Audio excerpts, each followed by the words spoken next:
Hello student, welcome है आप सभी का आपकी अपनी अकाउंटिंग की क्लास में।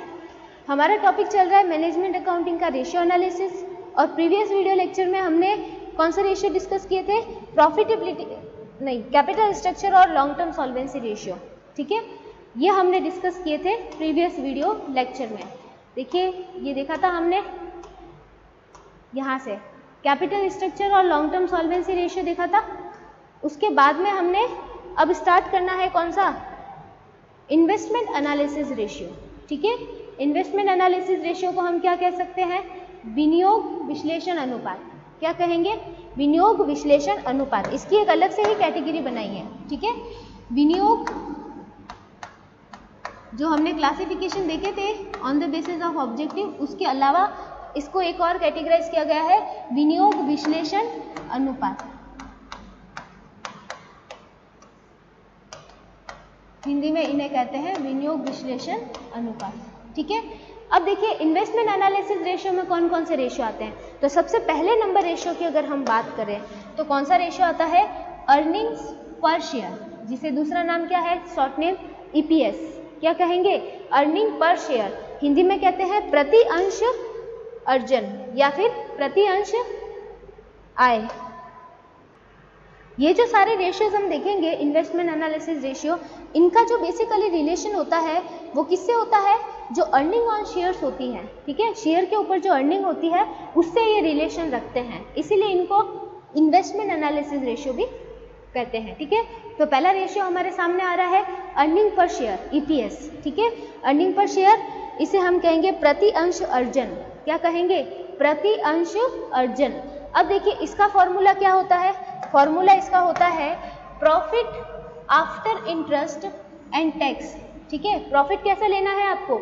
आफ्टर इंटरेस्ट एंड टैक्स लेना है, और लेस करना है आपको प्रेफरेंस शेयर डिविडेंड। ठीक है, आपको पता ही होगा कि जो प्रॉफिट होता है हमारा आफ्टर इंटरेस्ट एंड टैक्स वाला, उसमें से सबसे पहले किसको डिविडेंड मिलता है? प्रेफरेंस शेयर को डिविडेंड मिलता है। ठीक है, तो जैसे ही हमारा प्रॉफिट हुआ, कौन सा वाला? आफ्टर इंटरेस्ट एंड टैक्स वाला, उसमें से हमने दे दिया किसको? प्रेफरेंस शेयर को डिविडेंड दे दिया। तो पीछे जो प्रॉफिट बचेंगे वो किसके लिए बचेंगे? इक्विटी शेयर्स के लिए। ठीक है, तो हम ऊपर जो हमने इतनी बड़ी लाइन लिखी है ना, profit after interest and tax minus preference dividend, इसका दूसरा नाम हम क्या कह सकते हैं? Profit available for equity share holders. ये भी हम कह सकते हैं। क्या कह सकते हैं? Profit available for equity share holder. ठीक है, और डिवाइड बाय हम क्या करेंगे? डिवाइड बाय हम करेंगे नंबर ऑफ इक्विटी शेयर। किससे डिवाइड करेंगे? Number of equity shares. जितने आपके पास इक्विटी शेयर्स है, नंबर ऑफ इक्विटी शेयर्स, उनसे हम इनको डिवाइड कर देंगे। क्लियर हो रहा है?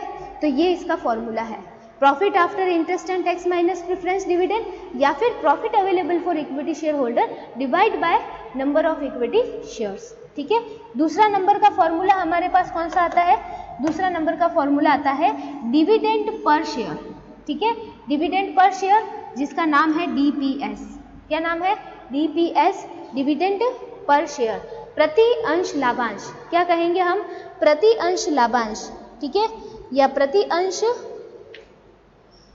लाभांश, प्रति अंश भी कह सकते हैं, या प्रति अंश लाभांश भी कह सकते हैं। ठीक है, प्रति अंश लाभांश का मतलब कि हर एक शेयर पर डिविडेंड कितना आ रहा है।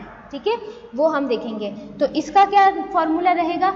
इसका फॉर्मूला रहेगा हमारे सामने dividend paid to equity share holders. ठीक है, dividend paid to equity share holders, number of equity shares. उसको डिवाइड किससे करना है? नंबर ऑफ इक्विटी शेयर से डिवाइड करना है। ठीक है, dividend paid to equity share holders, जितना इक्विटी शेयर को आपने डिविडेंड पेड किया टोटल, उनको डिवाइड करोगे नंबर ऑफ इक्विटी शेयर्स से, तो आपको पता चल जाएगा कि डिविडेंड पर शेयर आपका कितना रहता है। ठीक है, फिर नेक्स्ट जो रेशियो आ जाता है वो कौन सा आएगा हमारे सामने? Price earning ratio. कौन सा रेशियो आएगा? Price earning ratio. Price earning ratio. ठीक है, इसको P/E रेशियो भी कहते हैं। इसका जो नाम है वो क्या है? मूल्य अर्जन अनुपात। क्या नाम है इसका? मूल्य अर्जन अनुपात। ठीक है, मूल्य अर्जन अनुपात की बात करें तो इसका जो फॉर्मूला है वो क्या है? फॉर्मूला है मार्केट प्राइस पर शेयर। क्या फॉर्मूला है? मार्केट प्राइस पर शेयर, जिसे हम MPS भी कह सकते हैं, और अर्निंग पर शेयर। अगर मार्केट प्राइस पर शेयर को हम डिवाइड करें अर्निंग पर शेयर से तो हमारी प्राइस अर्निंग रेशियो आ जाएगा। ठीक है, शॉर्ट में हम फॉर्मूला कह सकते हैं MPS डिवाइडेड बाय EPS। ठीक है, अर्निंग पर शेयर जो हमने अभी ऊपर निकाली थी अर्निंग पर शेयर, उससे डिवाइड करोगे मार्केट प्राइस पर शेयर को तो प्राइस अर्निंग रेशियो आपके आएगा। ठीक है, नेक्स्ट हम बात करते हैं, नेक्स्ट आएगा आपके डिविडेंड, नहीं ऊपर है ना एक रेशियो, ये रहा डिविडेंड यील्ड रेशियो। क्या आएगा? Dividend yield ratio. इसे हम क्या कह सकते हैं? डिविडेंड यील्ड को, डिविडेंड यील्ड को हम कहते हैं लाभांश प्रतिफल अनुपात। हिंदी में क्या कहते हैं? लाभांश प्रतिफल अनुपात, डिविडेंड यील्ड रेशियो। लाभांश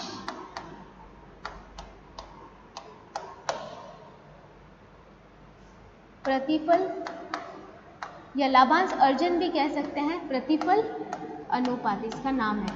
ठीक है, हिंदी में फॉर्मूला क्या रहता है इसका?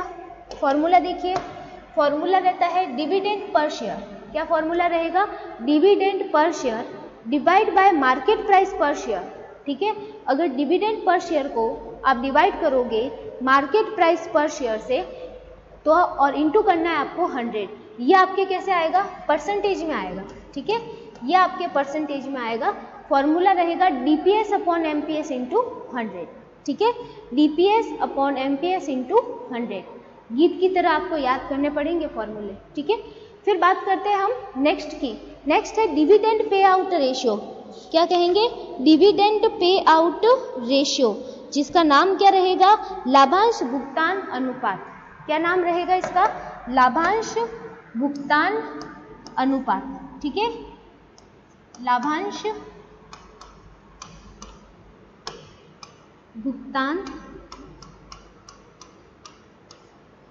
अनुपात,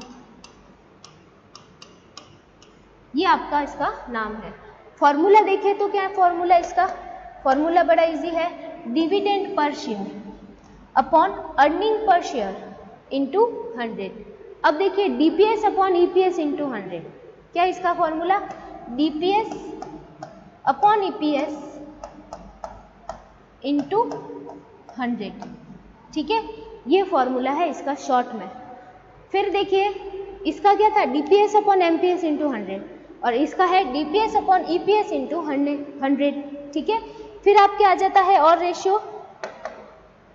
नेक्स्ट आ जाएगा आपके रिजर्व टू कैपिटल रेशियो। क्या आ जाएगा? Reserve to capital ratio. Reserve to capital ratio, इसका क्या नाम रहता है? इसका नाम हम क्या कह सकते हैं? संचय और समता पूंजी का अनुपात। क्या कहेंगे हम इसको? संचय, इसको हम कहेंगे संचय एवं समता पूंजी का अनुपात। इसका नाम हो जाएगा संचय और समता पूंजी का अनुपात। फॉर्मूला क्या रहेगा हमारे सामने? फॉर्मूला आ जाएगा reserve divided by equity share capital. Formula रहेगा reserve upon equity share capital. हमारे जो रिजर्व है, जो संचय है, ठीक है, संचय को अगर हम किससे डिवाइड करेंगे? इक्विटी शेयर कैपिटल से डिवाइड करेंगे तो हमारे सामने ये फॉर्मूला इसका आ जाएगा। ठीक है, और इसी से इसकी कैलकुलेशन होगी। तो जितने रिजर्व है डिवाइड कर दो इक्विटी शेयर कैपिटल से तो रिजर्व टू कैपिटल रेशियो आ जाएगा। देखिए इसका नाम क्या है? रिजर्व टू कैपिटल, तो मतलब रिजर्व ऊपर अपॉन में क्या होगा? इक्विटी कैपिटल,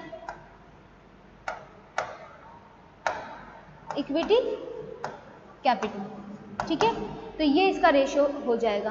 तो ये थे आपके रेशियो एनालिसिस के सारे फॉर्मूले। हमने इनको 3-4 जो लेक्चर हैं, 3-4 जो वीडियोज़ हैं उसमें डिस्कस किया है। ठीक है, सारे जो फॉर्मूले हैं ना हमने साथ में डिस्कस कर लिए, ताकि जब हम प्रैक्टिकल क्वेश्चन की प्रैक्टिस करें तो उसमें अगर बीच में कोई अगर जैसे मैं पर्टिकुलर टॉपिक के हिसाब से जैसे लिक्विडिटी रेशियो हो गया, तो मैं लिक्विडिटी रेशियो के अगर आपके क्वेश्चन करवाती और बीच में अगर एक्टिविटी रेशियो का क्वेश्चन आ जाता है, ये आधा पॉइंट कोई आपसे पूछ लेते हैं, तो इसलिए क्या है कि मैंने सारे एक बार रेशियोज आपको बता दिए। सारे रेशियोज के आप अच्छे से क्या कर देना, नोट्स बनाकर रख लेना, ठीक है। कम से कम 4 या 5 पेजेस में आपके पूरे नोट्स आ जाएंगे। तो इनको क्या है कि बार बार आपको क्या उसको देखना और उसको रटना पड़ेगा, ठीक है। क्योंकि देखिए फॉर्मूले की बात है, बिना फॉर्मूले जहाँ पे काम नहीं होगा, फॉर्मूले हमें याद करने ही पड़ेंगे, ठीक है। इनको समझाने का जो तरीका था कि हम इसको किस तरीके से जैसे समझ सकते हैं, तो वो हमने देख लिया इसमें, ठीक है। अब इसको आपको रोज़ 1-2 बार क्या करना पड़ेगा, अपन को इसको देखना पड़ेगा, पढ़ना पड़ेगा, जिससे आपके क्या होंगे, ये रेशियो पूरे पक्के याद हो जाएंगे, ठीक है, ताकि इसके गलती के चांसेस नहीं रहे, ठीक है। अब देखिए हम एक बार इसका पूरा ब्रीफ में देख लेते हैं कि रेशियो के क्या क्या है, इनको थोड़ा सा वो भी देख लेते हैं कि जो इनका तरीका है वो कैसे रहता है। तो देखिए हम थे यहाँ से स्टार्ट किया था हमने, ठीक है। इसके बाद में देखिए ये हमने क्लासिफिकेशन देखा और अब देखो हमने स्टार्ट कर दिया है जैसे फर्स्ट वाला, ठीक है। फर्स्ट हमारा रेशियो कौन सा था, लिक्विडिटी रेशियो। लिक्विडिटी रेशियो मतलब तरलता अनुपात। अब देखिए तरलता अनुपात की बात करें तो इसमें कितने रेशियो आते हैं, इसमें आपके रेशियो आ जाते हैं 3, ठीक है। इन्हें कहते हैं तरलता अनुपात, इसमें आते हैं 3 रेशियो। 3 रेशियो में एक तो रेशियो कौन सा आ जाता है, CR करंट रेशियो, दूसरा आ जाता है क्विक रेशियो और तीसरा क्या आ जाता है, एब्सोल्यूट लिक्विड रेशियो। ये 3 रेशियो आते हैं इसके अंदर, ठीक है। फॉर्मूले बहुत ईजी है, बस आपको CA/CL, फिर क्विक रेशियो का quick assets upon current liability, ठीक है। ये आइडियल ध्यान रख लेना, कई बार आपसे एग्जाम में सिर्फ आइडियल रेशियो के बारे में पूछ लेते हैं। कैसे पूछते हैं कि चालू अनुपात का आदर्श अनुपात क्या होता है, ठीक है, या इसका आदर्श जो आदर्श अनुपात है वो कितना रहता है चालू अनुपात का, तो कितना होना चाहिए, 2:1 होना चाहिए, ठीक है। आइडियल रेशियो आपसे पूछा जा सकता है। तो ये 3 रेशियो है हमारे पास। अब देखिए करंट लायबिलिटी इसमें भी अपॉन में, इसमें भी अपॉन में, ठीक है। और नेक्स्ट जो हमारे सामने रेशियो है वो कौन सा है, एब्सोल्यूट है। तो इसकी बात करते हैं हम, ये देखिए ये था हमारे सामने एब्सोल्यूट लिक्विड रेशियो, इसमें क्विक लायबिलिटी आ जाती है, ठीक है। और ये जो आपका ना ये क्विक असेट्स का रेशियो का जो फॉर्मूला है ये हमने देखा, ठीक है। और जो ये क्विक रेशियो है जिसे हम एसिड टेस्ट रेशियो भी कहते हैं, ठीक है, इसका आइडियल रेशियो कितना होना चाहिए, 1:1 होना चाहिए किसी भी बिजनेस में, ठीक है। फिर देखो एब्सोल्यूट लिक्विड की बात करते हैं। एब्सोल्यूट लिक्विड का जो फॉर्मूला है, absolute liquid assets upon quick liabilities, तो इसका formula absolute liquid upon quick liability हो जाता है, ठीक है। अब एब्सोल्यूट लिक्विड मतलब पूर्ण तरल संपत्तियां, पूर्ण तरलता अनुपात बोलते हैं इसको, हिंदी में क्या बोलते हैं, पूर्ण तरलता अनुपात, मतलब पूरा एब्सोल्युटली क्या, लिक्विड, ठीक है। तो उसमें तो कौन कौन सी चीजें आ जाती है, एब्सोल्यूट लिक्विड एसेट्स की बात करें तो एक तो हमारे सामने आ जाता है कैश इन हैंड, ठीक है। एक तो cash in hand, cash at bank आ जाता है और मार्केटेबल सिक्योरिटीज हो जाती है। ये पूरे क्या होते हैं, लिक्विड एसेट्स माने जाते हैं, ठीक है।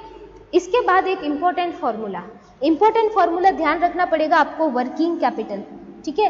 कई बार क्या होते हैं ना कि मिसिंग वाले जो क्वेश्चंस होते हैं जिसमें हमें मिसिंग जैसे CR दे दिया और करंट एसेट्स और करंट लायबिलिटी में से कोई एक मिसिंग हो गया और आपको कैलकुलेट करना है, इस टाइप के क्वेश्चंस बहुत आते हैं एग्जाम में, ठीक है।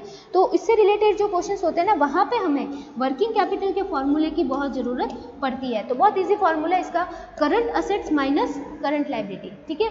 मतलब आप शॉर्ट में याद करना चाहें तो CA माइनस CL, ठीक है, ये इसका फॉर्मूला रहता है। तो ये भी आपको इसके साथ में याद करना है। अब देखिए बात ये ध्यान में रखनी है कि ये जो लिक्विड रेशियोज हैं, लिक्विड रेशियो जो तरलता अनुपात है, इनकी जो कैलकुलेशन होती है वो कैसे होती है, रेशियो के फॉर्मेट में, प्रोपोर्शन में, जैसे 2:1 ऐसे आती है, ठीक है। इनकी कैलकुलेशन कैसे आती है, 2:1, 1:2, 1.5:1 इस तरीके से आती है, ठीक है। अब नेक्स्ट जो हम बात करने जा रहे हैं ना, नेक्स्ट देखिए, तो नेक्स्ट हम बात करने जा रहे हैं एक्टिविटी रेशियो। एक्टिविटी रेशियो जो है वो है क्रियाशीलता अनुपात। क्या है, क्रियाशीलता अनुपात है, ठीक है। क्रियाशीलता अनुपात, इनकी जो कैलकुलेशंस होती है वो कैसे होती है, टाइम्स में होती है, ठीक है। कैसे होती है, टाइम्स में होती है, ये बात आपको ध्यान रखनी है। इनको जो टर्नओवर रेशियोज वगैरह आपको दिखेंगे, इनकी सबकी जो ये कैलकुलेशंस है वो टाइम्स में कैलकुलेट होंगे, ठीक है। सिर्फ एवरेज कलेक्शन पीरियड और एवरेज पेमेंट पीरियड की जो कैलकुलेशन होगी वो या तो किस में होगी, मंथ में होगी, या फिर किस में होगी, डेज में होगी, ठीक है, क्योंकि वो या तो मंथ में आएंगे या डेज में आएंगे। बाकी जो रेशियोज है वो सब टाइम्स में आएंगे, ठीक है। ये मैंने आपको बता दिया। अब इसके अंदर कौन कौन से रेशियो आ जाते हैं, एक तो देखिए स्टॉक टर्नओवर रेशियो। अब इसके सेट बनाने आपको मैंने बताया था आपको कैसे सेट बनाना है। तो देखिए ये स्टॉक टर्नओवर रेशियो और ये जो स्टॉक वेलोसिटी है, ठीक है। स्टॉक टर्नओवर रेशियो बहुत easy formula, COGS upon average stock, ठीक है। COGS मतलब कॉस्ट ऑफ गुड्स सोल्ड, दूसरा नाम इसका cost of revenue from operation, ठीक है। इसका जो formula COGS upon average stock. COGS के दो फॉर्मूले हैं, एक तो ये opening stock plus purchase plus direct expenses minus closing stock, upon में आ जाता है सेल्स माइनस ग्रॉस प्रॉफिट, ठीक है, ये आ जाता है। एवरेज स्टॉक की देखो बात करें तो opening stock plus closing stock divide by 2। अब स्टॉक वेलोसिटी देखिए, stock turnover, stock velocity. Stock velocity की जो कैलकुलेशन है वो भी कैसे होती है, मंथ में होगी या फिर डेज में होगी, ठीक है, मंथ में होगी या फिर किस में होगी, डेज में होगी, ये भी बात ध्यान रखनी है, ठीक है। इसका फॉर्मूला जस्ट अपोजिट, किसका, COGS, इसका स्टॉक टर्नओवर का, ठीक है। वहां पे क्या था, COGS अपॉन एवरेज स्टॉक, यहाँ पे एवरेज स्टॉक अपॉन COGS। इन दोनों के सेट हो गए स्टॉक के। फिर बात करते हैं नेक्स्ट की।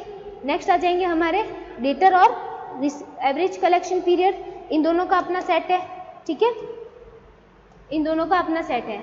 ये देखिए डेटर टर्नओवर रेशियो, देनदार आवर्त अनुपात, net credit sales upon average receivable, net credit sales का फॉर्मूला देखा था।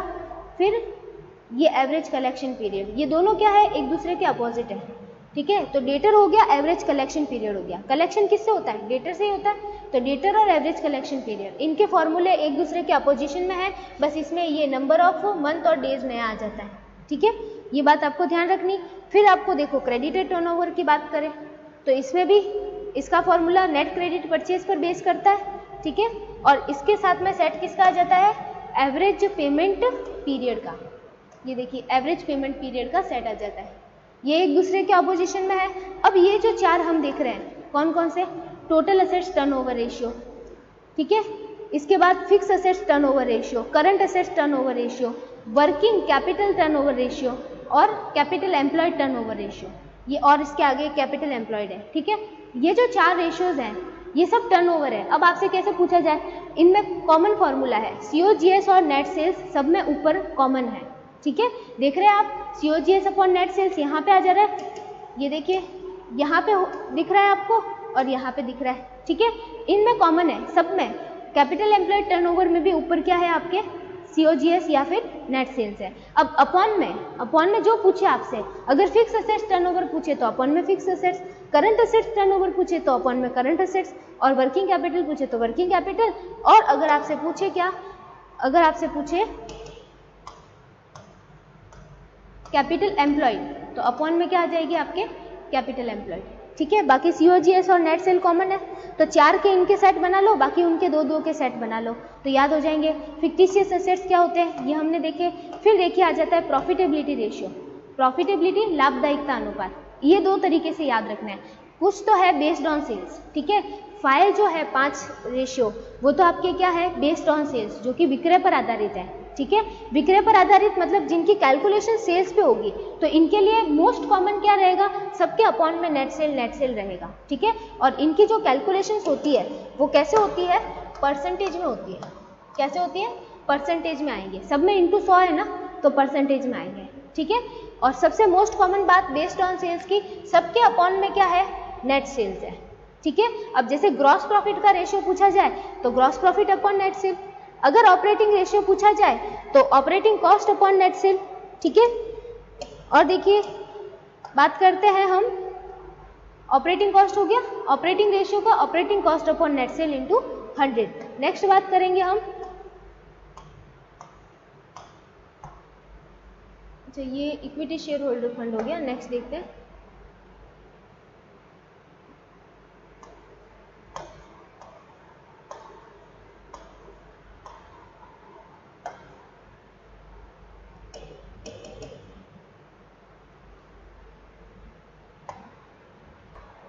नेक्स्ट देखिए हमारे सामने आएगा ऑपरेटिंग प्रॉफिट रेशियो। तो इसके भी अपॉन में क्या है, इसके भी अपॉन में आपको दिखेगा नेट सेल, ठीक है। और ऊपर है ऑपरेटिंग प्रॉफिट। ऑपरेटिंग प्रॉफिट क्या होता है, इसका फॉर्मूला हमने यहाँ पे देखा था, ठीक है। ऑपरेटिंग प्रॉफिट क्या होता है, इसका फॉर्मूला हमने देखा था यहाँ पे।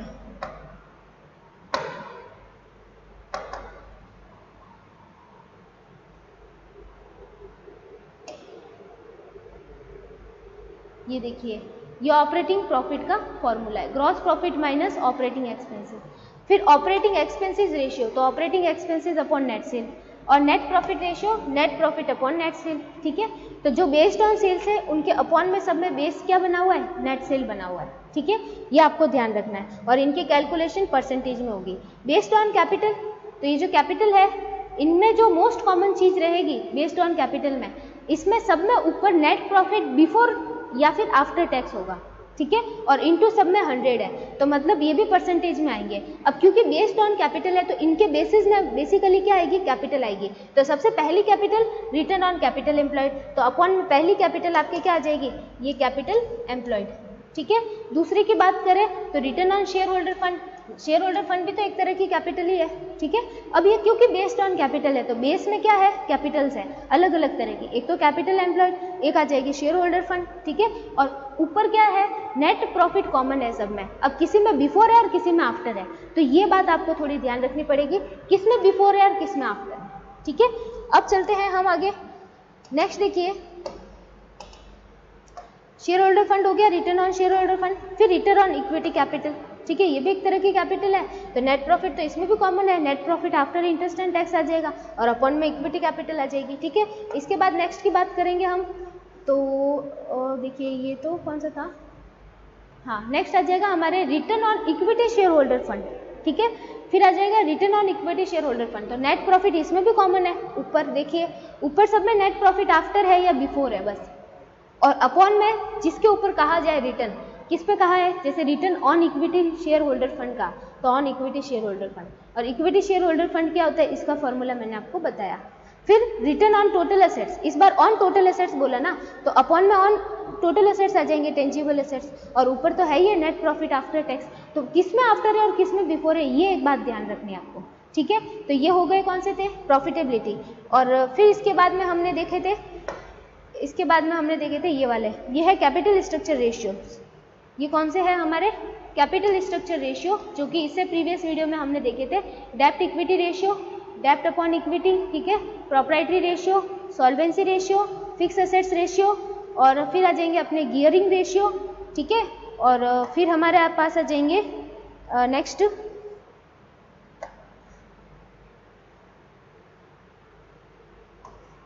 नेक्स्ट आ जाएगा हमारे पास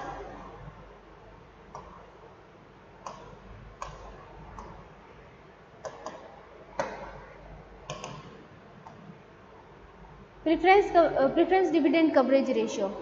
फिर आ जाएगा कैश टू डेब्ट सर्विस रेशियो। फिर हमने देखे इन्वेस्टमेंट एनालिसिस, इसी वीडियो में इन्वेस्टमेंट एनालिसिस रेशियोज देखे थे हमने, ठीक है।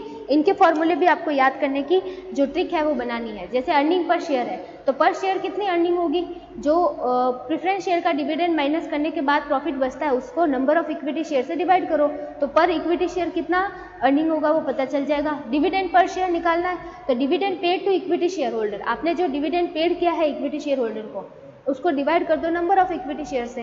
Price earning ratio, PE ratio, price earning ratio, ठीक है। तो market price per share upon EPS, ये बात आपको ध्यान रखनी। फिर नेक्स्ट बात करेंगे, तो नेक्स्ट हमारे सामने आ जाएगा, देखिए आ जाएगा